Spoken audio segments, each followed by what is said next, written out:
கர்த்தர் நல்லவர், அவர் கிருபை என்றும் உள்ளது. நலமுடன் இருப்பீர்கள் விசுவாசிக்கிறேன். எவனுடைய ஆவியில் கபடமில்லாதிருக்கிறதோ அவன் பாக்கியவான் என்று எழுதியிருக்கிறது.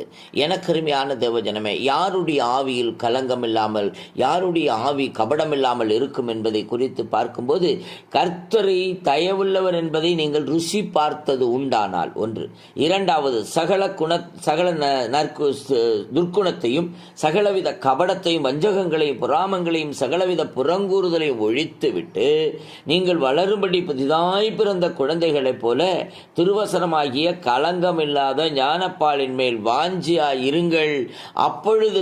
அப்பொழுது நீங்கள் கபடமற்றவர்களாயிருப்பீர்கள். என கருமையான தேவஜனமே, இன்றைக்கு நாம் எப்படி இருக்கிறோம் என்பதை நிதானித்து பாருங்க. ஆமீன். உண்மை உள்ளவர்களாயிருக்கிறோமா? ஆமீன். கபடற்றவர்களாயிருக்கிறோமா என்பதை ஆமீன் தேவனிடத்தில் ஒப்புக்கொடுங்கள். கர்த்தர் உங்களை ஆசீர்வதி